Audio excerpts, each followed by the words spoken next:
ก่ไม้พี่น้องแก่ไม้เที่ยวสุดท้ายเบิดแล้วสูงตั้งย่องอยู่บ้านเสียวหนังกันเลยไปแก่ไม้มาแต่เฮือนปะถาวรพี่น้องเบิดนั่นแหละเนาะเนื้อไม้เศษเล็กเศษหน่อยน้อยเดียวหนึ่งไปแก่ไม้อีกรอบสุดท้ายแล้วไปลงเห็ดพื้นน้ำเต้า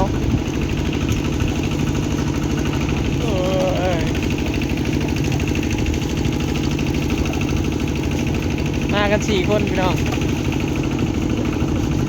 บุดิเตี้ยเลิกเลยตอนแรกว่าสิบเบิร์ดเอาไปบเบิร์ดหลดเลยได้คนไปคนมาเพราะว่าเบิ่งไงจุดล้นหลดจุดนั่งสูงเกียงเสาไฟเลย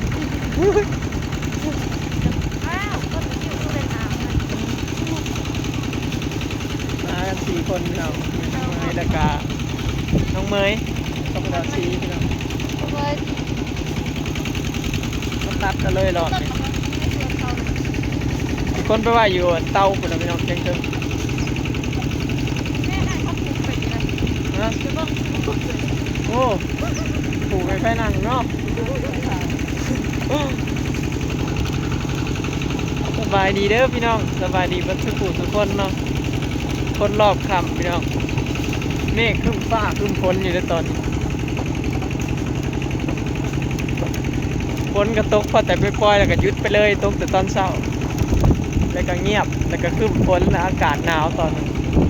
เพราะค่ำมันลมแห้งอากาศหนาวพี่น้องแรงสิบเรือนดังไฟพิงบ่พี่น้องแรงพื้นก็โดนพื้นก็ถือมาหลายอยู่เด้เก็บมาหลายอยู่เดี๋ยวชี้ให้เบิ่งบรรยากาศตามทางพี่น้องเบิ่งพี่น้องครึ้มฟ้าครึ้มฝน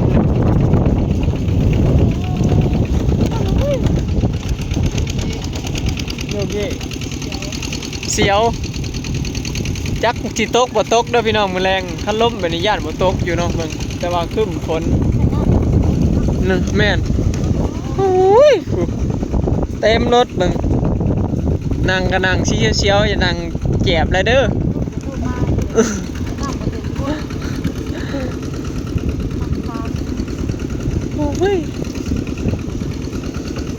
ก็ชิฮอดพี่น้องไกลเติบเด้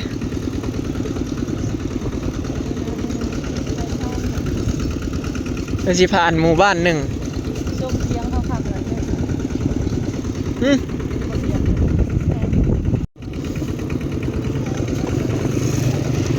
บ้าวิเด้งเป็นเด้งเอาเลยสติงไปตัดเอาพร้อมพี่น้อง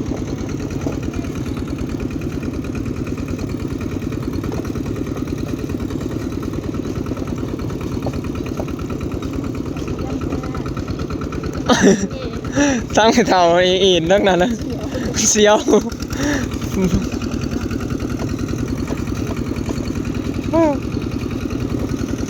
ตอนนี้เวลา4 โมงพี่น้อง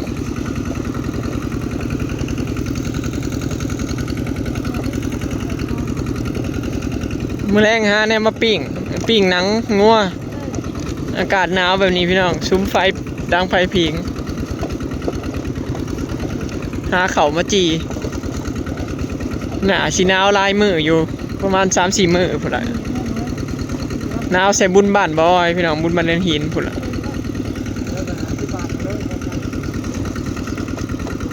มารอบก่อนนะพอเฒ่าได้เก็บเงิน50 บาทในนี่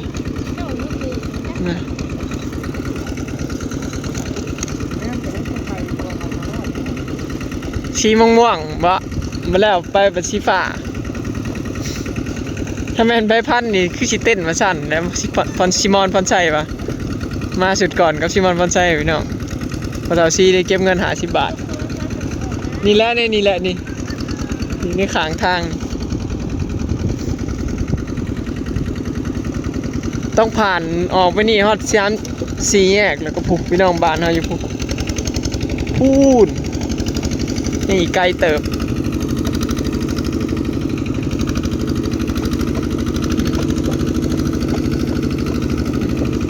ทางรถไทยกับมวลอยู่แล้วพี่น้อง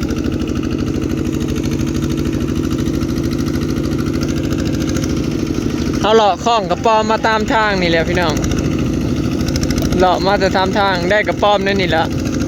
ได้อ้ายขึ้นนั่นนี่เจ้ต้นนี่แหละอ้ายขึ้นกระป๋อมนี่ค่ะกระป๋อมกาขึ้นไปจะซื้อปลายผม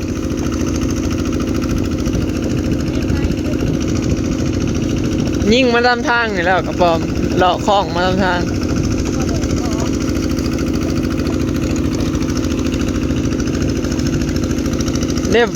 ได้บอลพอตัวขึ้นนะเจ้ยแล้วขึ้นได้กระป๋อมกา2ตัวนี่นี่ต้นนั่นนะนี่น่ะต้นนะต้นจิกบ่นี่ต้นจิกต้นชาติหรือต้นจิกต้นชาติ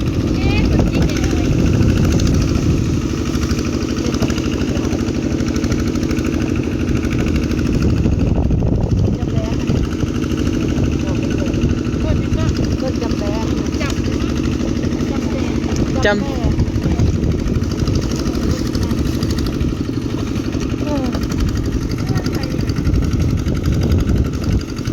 แล้ว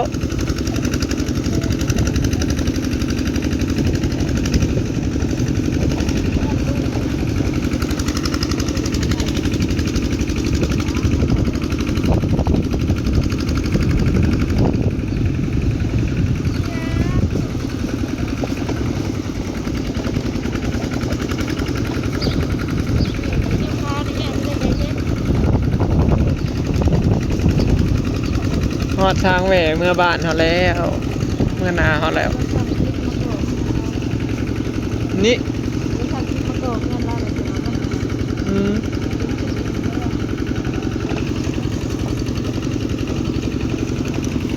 มันพี่น้องผ่านทาง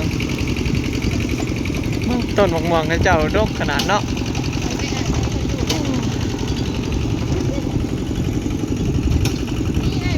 มาหิวลายขนาดนี้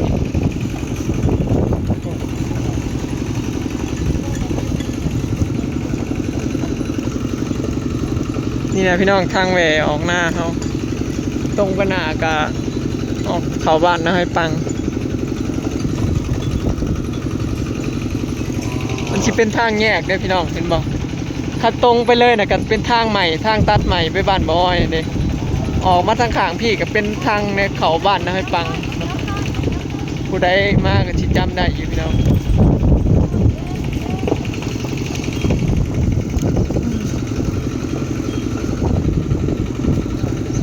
พอกันอยู่ไอ้ทงหน้าเขาพุ่นนะพี่น้องวันนี้เนาะทงหน้าเขาแล้วพี่น้องยังอีกน้อยเดียวนี่หอดเทียงกลับไว้บ่ได้มันนักเย็นยิงเช่งอยู่เดี๋ยวนี้เตรียมชิโดนรถเบิดอะไรไปก็ได้นั่งข้างไปกลางมันโอ้ยโยกเยกเสียวเลย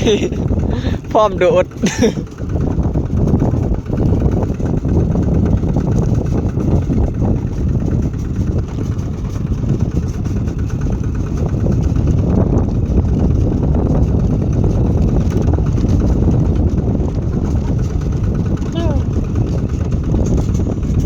หน้าก็ว่างเปล่าพี่น้องผมมีฮอดหญ้าฝนบ่ตก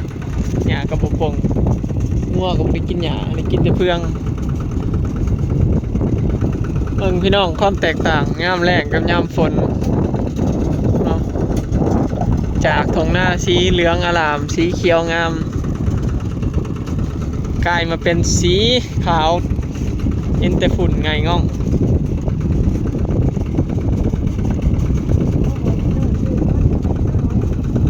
ฮะซื้อน้ำมันรถไทยบ่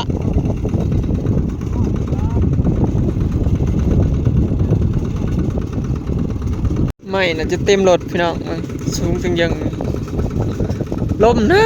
าวพี่น้องมื้อนี่แห้งกันหนาวกว่าเมื่อวานนี่เนาะคำมาว่าลมประเทศว่าหนาวมาบาดเดียวอากาศก็เปลี่ยนบาดเดียวเริ่มสิเป็นหวัดเป็นไออีกแล้วคนกันโคตรโพพี่น้องหนาวเสียบุญบ้านบ่อยเลยพี่น้องวันที่12-13เนาะบุญบ้านนันหินบุญภาษานันหินพี่น้อง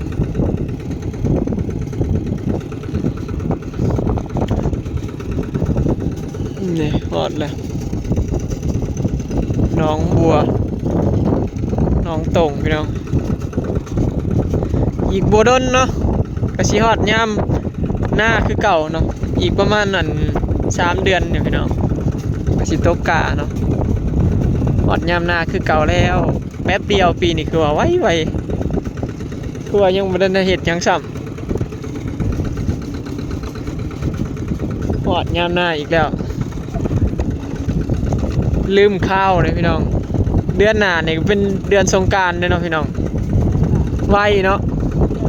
อีกเดือนเดียวเองแล้วสงกรานต์แล้วก็แม่นเตรียมลงหน้าแล้วพี่น้องเอ้ยเตรียมข้าวปลูกข้าวเปิก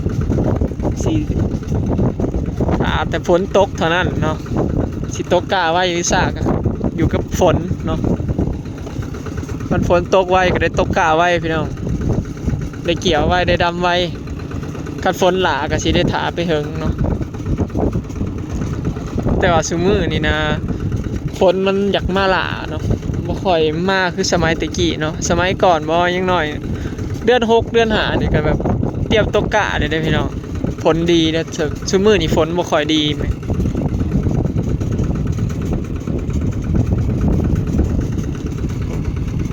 นางมีเงินเอาไปถ่ายอยู่พุ่นล่ะถ่ายอยู่เที่ยงกำลังหอม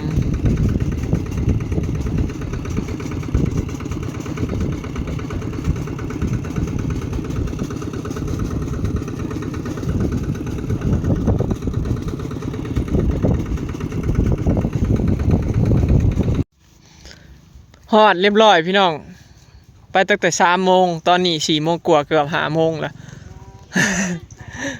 มาขี่ไว้บ่ได้เด้พี่น้องมันหนักเนาะเบิ่งพื้นเท่านะไม่เท่าแล้วลงเรียบร้อยแล้วนี่ก็สิได้หลายเติบอยู่พี่น้องเนาะนี่คนมาส่งน้ำมันรถไทยให้น้ำมันรถไทยก็เบิด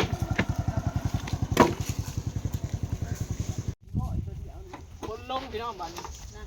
นั่นแหละเป็นว่าอีโม่ตัวเดียวเติมนิดนึงบ่เห็นมันไปดิพี่น้อง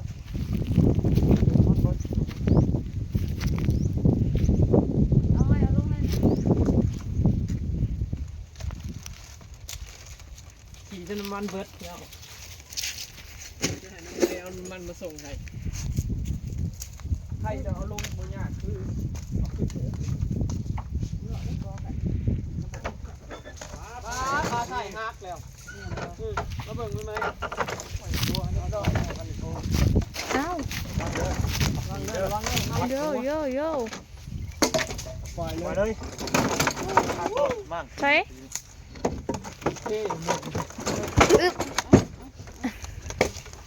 ปลาใส่ฮัก เอาหญ้าลงโฮมกัน นี่นะพูดให้บ่อนจับทั้งชุดนะฮักเรียบร้อยเลย อ๋อ เงินรถกับเพ เรียบร้อยแล้วท่านผู้ชม หักแก๊กเลยอะไรงัว อัดหน่อยนะมิ ฮอนอยู่อ่ะ เป็นการงัวถับขยะ มันว่าเถา มันเถาจะไปบ่ได้เลยลูกทำโกงทำที่ดังนะพี่น้องมันที่ดังทาน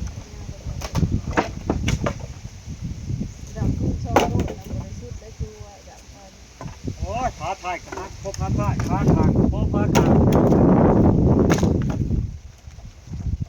จะแนวเพนะซวยนี่ผมเฮ็ดแค่กระซวยไปเบิด เนี่ยผมมาถึงมือถึงบัดช่วยก็ช่วย นอ บ้าน น อ อยู่ ยู่ ในเงินยังคิดเกียดที่ใส่ความซวย เจ้าอันไหน ว้าวมัน กินเนาะอีใส่ อ๋อหลายเชื่ออะไรกับ บ่ นอนแล้วมัน มัน มาเชิงอะไรมันเนี่ยกันแป๊กมาใส่ข้าวผัด ให้อยู่นอนได้ปลาเพราะบางคนก็นั่งนี่ซื้อนกบินมาขี่ใส่เลย เดี๋ยวออกนั่นก่อน แซกแห้งได้ตะกี้เนี่ยเวลายังน้อยร้านกินข้าวแล้วกันเกียดขี่ใช้ดังบ่มึงอ่ะเบนจะเบนอะไรกว่าน่ะเดี๋ยวมันเพิ่มขี้เกียจก่อนเดี๋ยวดับว้าวมันเป็น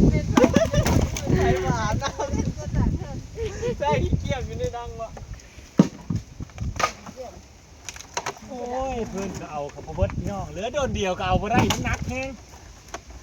โอ้ตำนี้ยังพาไต่ฮะตอนขี่รถมาเสียวมันเอ็นตรงนี้นี่ แล้วก็คอยจะไปขับเอง แล้วเขา ยัดเจ้าเล่นนี่ยำตูดคุมยันโคมันหัก แล้วเฮ้ยเขานักชนะกับบนักแก่เขาอีกผู้ใหญ่ตะกี้ข้อมันขาดหัวเป็นแต่หัวก้นไม่อยู่ก็ง่ายลังพังงาน รถกำลังแห้งโคตรแบ๊ดรถซีเกียร์แห้งร้ายจะขาดในคอมัน พอไม่มันหักเลยนะครับมันเอ็น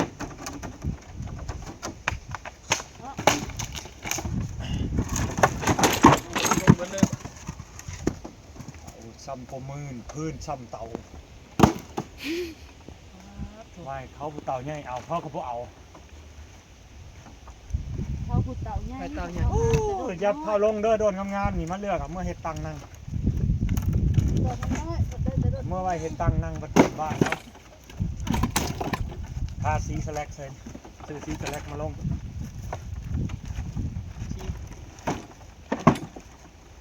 โอ้ลงสีกันแง่นี่คล้ายเชื่อได้น้อยปวดคล้าย โอ้ยเอาไว้หนังอีกแล้ว ให้ดูละร้อย ที่เซล็กจักมันเท่าไรเขาคูมีหน่อยแค่ว่าตาเตียงเป็นเตียงหนัง บอกกาบออกท่าเลยบอกให้พ้นอยู่แล้วมัน แม่น เอาไว้อยู่ ว่ามีคนทำเนาะคนแม่พี่น้องเขาคนมาดังไพ่เลยนี่หนาวไปมาเต็มหลดย้อนเข้าบดเข้าไปเอาไป คือเขาจะเป็นนางแล้วก็คือเอาเงิน จะให้อยากได้อีกเนาะ แรกอย่างนั้น แม่ได้นะ จากคุณ เฮ้ยลมพัดมาบก โอ้ยจ่อยปะนะโอ้โห เจ็บ ตอนมือนี้ได้ขี่รถไฟขนาดลมทางมาโต๊ะขนาดลมโคตร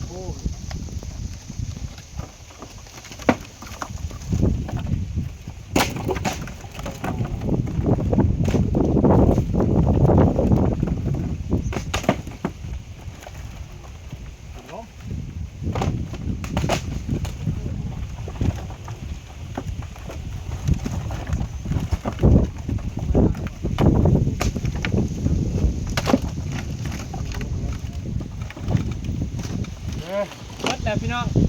คนเกือบใต้แล้วรถจับกี่ดังมันโอ้ยกี่ดังไม่ถึงเติมไม่ ป้าถั่วเพชรเต่าไหมใช่ไหม เตากับบริใหญ่เลย เต่าสมัยโดดหนึ่ง โดนหนึ่งก็เต็มเลยลงเชือหนึ่งได้จะสอบครับ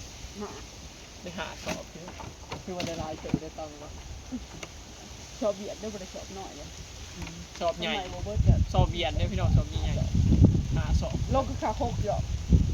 เตาตัวนี้บ่อนั้นนะเตาใหญ่สื่อก็ได้บลายพวกเนาะมันยังได้ได้ลายเลยพี่น้องบริคือว่าคุ้มอยู่ เขาบอกชอบ โอเคเนาะพี่น้องคลิปนี้ก็ชิคจบไปสำนีเด้อเนาะฝากเป็นกำลังใจให้เด้อพี่น้อง นะไปกระเดาไปดัง สบายดี อันนี้ก็สิเอาไป